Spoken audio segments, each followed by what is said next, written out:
Hello students, myself Ukma Ram, lecturer in Civil Engineering Department, Government Polytechnic College, Bikaner. आज मैं आपके सामने third year का जो सब्जेक्ट है अपना अर्थक्वेक इंजीनियरिंग में अर्थक्वेक रेजिस्टेंट स्ट्रक्चर उसका अपन पढ़ रहे हैं पिछले काफ़ी दिनों से। तो इसमें कई लेक्चर अपन पहले पढ़ चुके हैं, जिसमें कि अपन अर्थक्वेक के बारे में इंट्रोडक्शन, उसके कारण, किस कारण से अर्थक्वेक आता है। फिर अपन ने देखा था कि सिस्मोलॉजी क्या होती है और सिस्मोलॉजी में जो टर्म्स यूज होती है उनकी डेफिनेशंस अपन ने देखी थी। एंड उसके बाद में अपन ने देखा अर्थक्वेक की जो सिस्मिक वेव जाती है, सिस्मिक वेव जनरेट होती है भूकंप के समय, भूकंपीय तरंगे जो आती है वो कितने प्रकार की होती है, सबका अपन ने डिटेल में अच्छे से डिस्कशन किया था। एंड उसके बाद अपन ने लास्ट लेक्चर में देखा था सिस्मोग्राफ। सिस्मोग्राफ क्या होता है, सिस्मोस्कोप्स क्या होते हैं एंड एक्सेलरोग्राफ क्या होते हैं। ये तीन चीज़ अपन ने पिछले लेक्चर में देखी थी। आज का जो अपना लेक्चर रहेगा वो रहेगा सिस्मोग्राम, यानी सिस्मोग्राम क्या होता है, उसको कैसे अपन यूज करते हैं। तो पहले मैं थोड़ा सा बता दूं, सिस्मोग्राफ जो अपन ने पढ़ा था, सिस्मोग्राफ एक इंस्ट्रूमेंट था। देखो नाम में डिफरेंस है, ग्राम और ग्राफ। ग्राफ से ऐसे लगता है जैसे कोई ग्राफ, लेकिन नहीं, सिस्मोग्राफ ये एक इंस्ट्रूमेंट था जिसके बारे में अपन ने देखा था कि सिस्मोग्राफ किस तरीके से काम करता है। ये वो इंस्ट्रूमेंट है जो अर्थक्वेक को, उसकी अर्थक्वेक की जो भूकंप की जो वेव्स है उनको रिकॉर्ड करता है, सिस्मिक वेव्स के होने वाले वाइब्रेशंस को रिकॉर्ड करता है, मेजर करता है। अब वो किस फॉर्म में मेजर करता है, वो एक जो मेजर करता है जिस फॉर्म में, उसे बोलते हैं सिस्मोग्राम।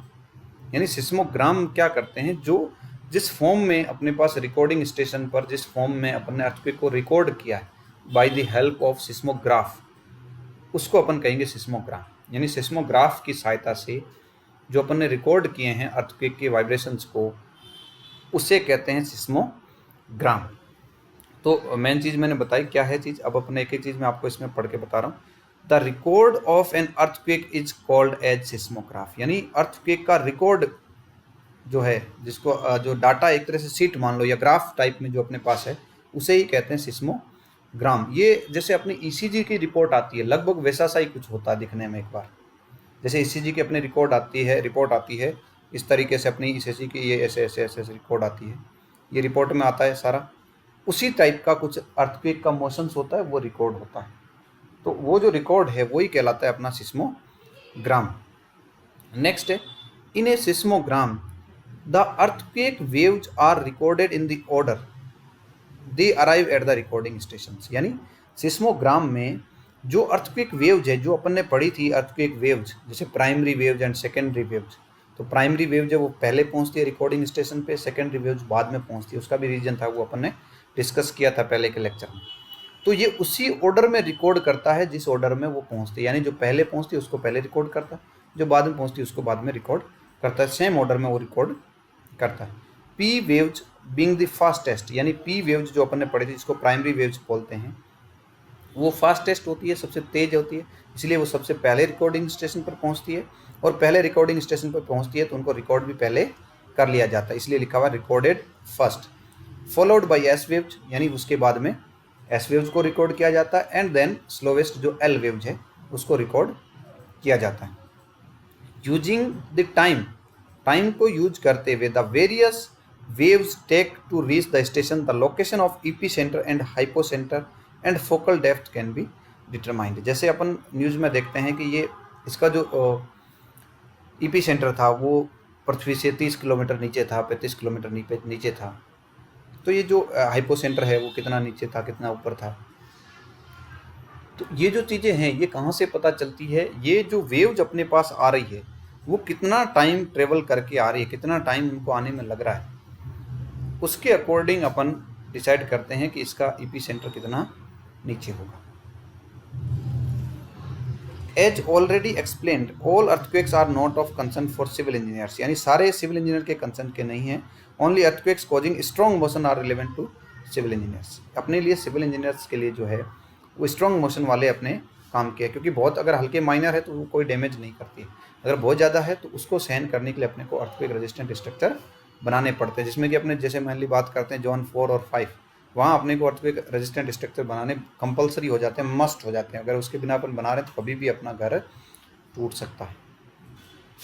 तो अपने लिए जो स्ट्रॉन्ग मोशन वाले हैं वो ज़्यादा इम्पोर्टेंट है। For this strong motion recording instruments called accelerographs are use. ये जैसा कि अपन पिछले लेक्चर में डिस्कस कर चुके हैं कि अगर कोई स्ट्रॉन्ग मोशन का अर्थक्वेक आ रहा है, ज़्यादा इंटेंसिटी का अर्थक्वेक आ रहा है, तो उसको रिकॉर्ड करने के लिए अपने पास जो इंस्ट्रूमेंट होता है, स्पेशल टाइप का इंस्ट्रूमेंट, उसे कहते हैं एक्सेलेरोग्राफ्स, उसी का यूज किया जाता है। The motion of ground can be described in terms of displacement, velocity and acceleration. जो ग्राउंड की मोशन है उसको अपन 3 टर्म में डिस्प्लेसमेंट करते हैं। अपन सिंपल कोई भी मोशन होती है, जैसे अपन खुद भी चल रहे हैं या गाड़ी चल रही है, उसको भी अपन 3 जो टर्म्स होती है उसमें डिस्क्राइब करते हैं। डिस्प्लेसमेंट यानी विस्थापन, वेलोसिटी यानी वेग, एंड एक्सेलरेशन यानी त्वरण। तो विस्थापन, वेग और त्वरण, इन 3 में अपन गति को डिफाइंड करते हैं, उसको परिभाषित करते हैं। तो ग्राउंड की मोशन को भी इन 3 टर्म्स में ही अपन डिस्प्लेसमेंट, वेलोसिटी एंड एक्सेलरेशन, विस्थापन, वेग और त्वरण, इनके रूप में ही अपन उनको परिभाषित करते हैं। The variation of ground acceleration with time recorded at a point on ground during the earthquake is called as an accelerogram. जैसे सिस्मोग्राम था अर्थक्वेक को रिकॉर्ड करना, ऐसे ही जो एक्सेलेरोग्राम से रिकॉर्ड होगा एक्सेलरेशन का वेरिएशन यानी त्वरण का जो परिवर्तन होता है समय के साथ, किस ग्राउंड के किसी भी पॉइंट पर अर्थक्वेक के समय, उसे कहते हैं एक्सेलेरोग्राम।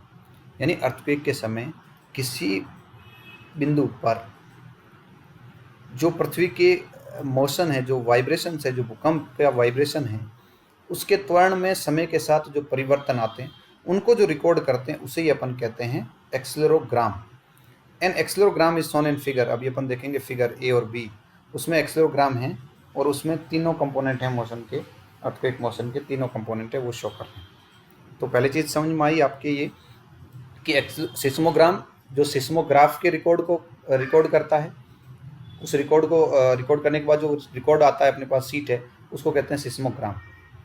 और एक्सेलेरोग्राम जो कि वेरी हाई इंटेंसिटी का जो स्ट्रॉन्ग मोशन होती है, ज़्यादा तीव्रता के जो भूकंप आते हैं उनको रिकॉर्ड करने के लिए एक्सेलेरोग्राम जो कि एक स्पेशल इंस्ट्रूमेंट होता है उसको काम में लेते हैं। और एक्सेलेरोग्राम से जो अपने रिकॉर्ड करते हैं उसको कहते हैं एक्सेलेरोग्राफ, और एक्सेलेरोग्राफ से जो रिकॉर्ड करते हैं उसे बोलते हैं एक्सेलेरोग्राम। तो एक्सेलेरोग्राफ से क्या रिकॉर्ड करते हैं अपन? मेनली एक्सेलरेशन का टाइम के साथ परिवर्तन को रिकॉर्ड करते हैं, त्वरण का समय के साथ जो परिवर्तन होता है उसी को रिकॉर्ड करते हैं और उसको बोलते हैं एक्सेलेरोग्राम। ये अपने डायग्राम से, ये सिस्मोग्राम का डायग्राम है पहले, जिसमें ये सिस्मोग्राम यहाँ जब पी वेव जाती है फर्स्ट तो ये शुरू होता है, उसके बाद फिर एस वेव जो कि सबसे खतरनाक होती है, उसके बाद फिर वापस थोड़ा फिर कुछ इंटरवल मिलता है एंड फिर एस वेव जाती है एंड फिर सरफेस वेव जो लास्ट में आती है, ये सबसे लास्ट वाली सरफेस।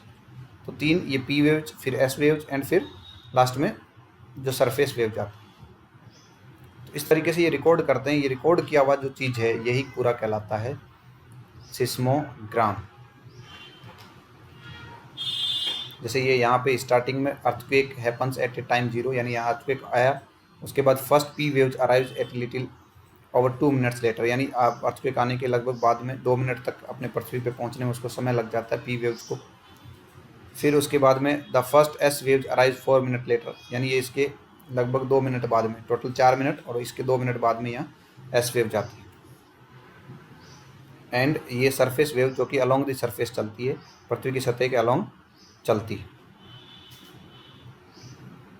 और जो एस और पी का जो इंटरवल होता है, पी पहुंची यहाँ पे, एस पहुंचा यहाँ पे, उसके बीच का जो टाइम इंटरवल है वो लगभग 2 मिनट होता है या उससे कम होता है। ये इस तरीके से अर्थक्वेक के बारे में पूरा अपने पास डिटेल जो है, पूरा रिकॉर्ड है, वही कहलाता है अपना सिस्मोग्राम। नेक्स्ट अपन देखते हैं एक्सेलेरोग्राम। जो अपने की जो एक्सेलेरोग्राफ होता है उससे जो एक्सेलरेशन रिकॉर्ड करते हैं उसे बोलते हैं एक्सेलेरोग्राम। तो ये एक्सेलरेशन का यानी त्वरण का टाइम के साथ किस तरीके से चेंज हो रहा है, त्वरण कभी ज़्यादा कभी कम, कभी ज़्यादा कभी कम हो रहा है, ये जो त्वरण का टाइम के साथ चेंज, ये जो रिकॉर्ड है ये कहलाता है एक्सेलेरोग्राम। और ये रिकॉर्ड करते किससे अपन? वो जो इंस्ट्रूमेंट होता है वो कहलाता है एक्सेलेरोग्राफ। और ये करते किसके लिए? जो हाई इंटेंसिटी के अर्थक्वेक होते हैं, बहुत ज़्यादा तीव्रता के भूकंप होते हैं। अब ये एक्सेलरेशन का देखो टाइम के साथ, एक्सेलरेशन का टाइम के साथ, एक्सेलरेशन का टाइम के साथ, ये 3 ग्राफ आपको शो किए गए। ये 3 डायरेक्शन में अलग अलग शो किए गए, 3 डायरेक्शन में, एक तो लॉन्गिट्यूडनल डायरेक्शन में, ट्रांसवर्स डायरेक्शन में एंड वर्टिकल डायरेक्शन में। 2 डायरेक्शन तो हॉरिजॉन्टल हो जाती है, तीसरी डायरेक्शन वर्टिकल है। हॉरिजॉन्टल में 2, एक तो लॉन्गिट्यूडनल डायरेक्शन और एक ट्रांसवर्स डायरेक्शन, एंड थर्ड जो है वो वर्टिकल डायरेक्शन है।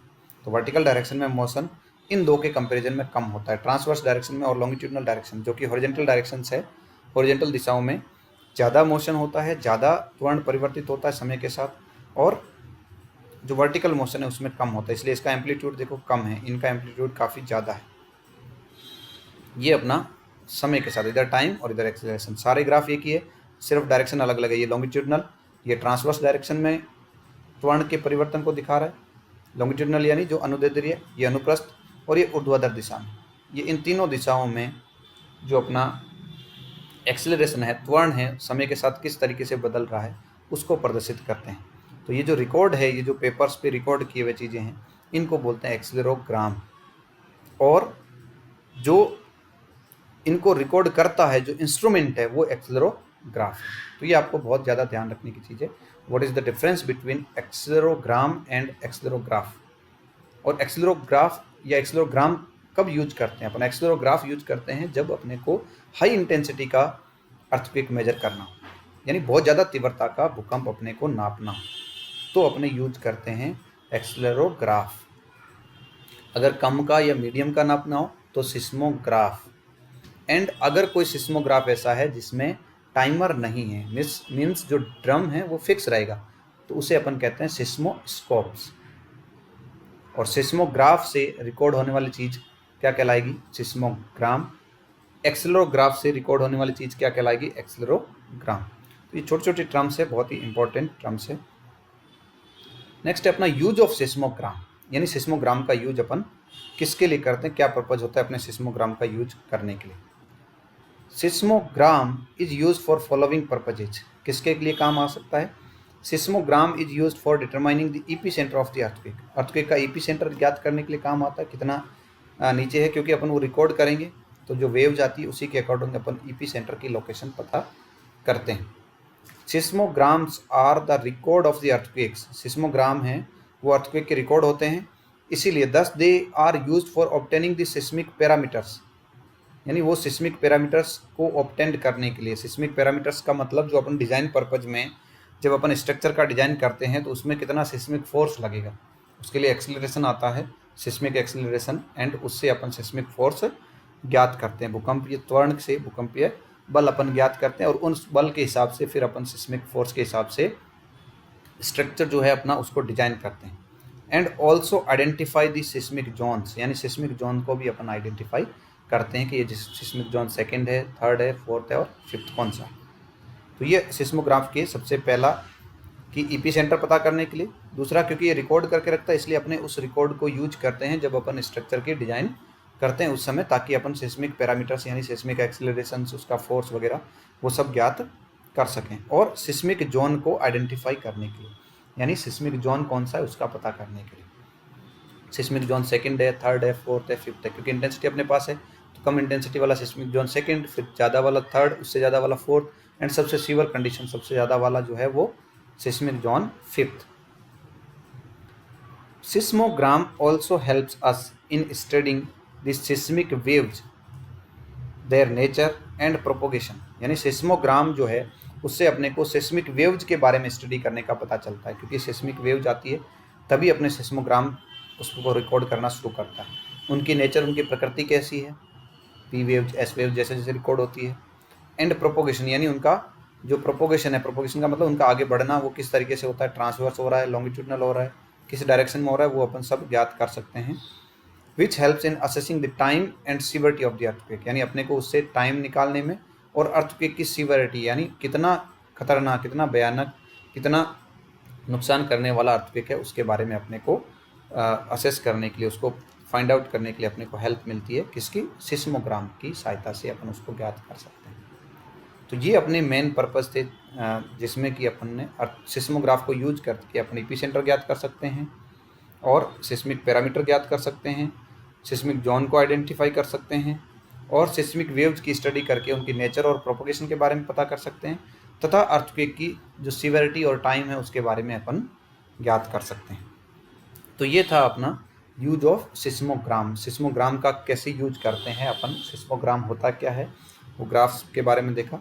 नेक्स्ट जो अपना होगा वो अर्थक्वेक साइज के बारे में, यानी मैग्नीट्यूड और इंटेंसिटी उसके बारे में, वो भी बहुत ही इंपॉर्टेंट है।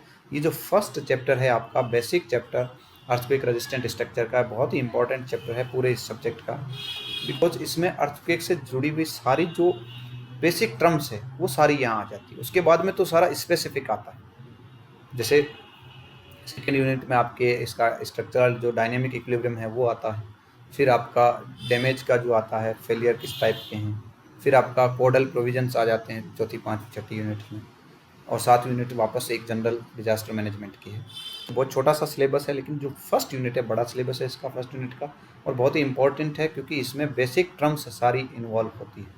जैसे भूकंप जो अर्थक्वेक है वो क्या होता है, उसके कोजेज क्या है, यानी किन कारण से वो आता है, कितने प्रकार का होता है, और जो भूकंप है उसको रिकॉर्ड अपन कैसे करते हैं, उसकी टर्मिनोलॉजीज, सिस्मिक वेव्स किससे रिकॉर्ड करते हैं, यानी सिस्मोग्राफ कैसे जो आता है रिकॉर्ड वो सिस्मोग्राम, एंड नेक्स्ट जो है उसका इंटेंसिटी, मैग्नीट्यूड, सिस्मिक जोन्स, इन सब के बारे में फर्स्ट यूनिट में अपन डिस्कस कर लेते हैं। तो लगभग ये 9 या 10 छोटे छोटे लेक्चर बनेंगे, बहुत ज़्यादा बड़ा नहीं है, 15 या 20 मिनट का एक लेक्चर है, सारे के सारे जो मैंने डाले हैं, इससे ज़्यादा शायद ही नहीं होगा, 15 से 20 मिनट के आसपास होंगे सारे, तो 10 का मतलब लगभग 150 मिनट, यानी 2.5 से 3 घंटे। तो ये अगर अपन क्लास का लेक्चर देखें तो 4-5 क्लास में ये लेक्चर कंप्लीट हो सकता है। तो इसीलिए मैं छोटे छोटे इसलिए ये बना रहे हैं ताकि आप लोगों को पढ़ने में ज़्यादा टाइम नहीं लगे। 15-20 मिनट कभी भी आप स्टूडेंट, कभी भी जब आपको टाइम मिले 15-20 मिनट निकाला, एक लेक्चर देख लिया, अपना रिकॉर्ड कर लिया, उसको नोट कर लिया, तो इसको देखें आप, और अपने साथियों से भी इसको भेजें, उसको शेयर जरूर कर रहे हैं। ऐसा नहीं कि आपको मिला आगे नहीं भेजा, ये बहुत ही टाइम लगता है, इसमें मेहनत भी लगती है पीपीटी बनाने में, फिर इसको प्रेजेंटेशन करने में, फिर इसको एडिट करने में वीडियो को। तो आप इसका ध्यान रखें, अपने साथियों को, जरूरी नहीं आपकी क्लास का ही साथी हो, और कोई का भी हो सकता है, उसको भी आप ज़रूर पहुंचाएं। अपने कॉलेज के अलावा भी और कॉलेज का भी कोई साथी हो सकता है, वहाँ तक भी इसको ज़रूर आप पहुंचाएं। Thank you very much.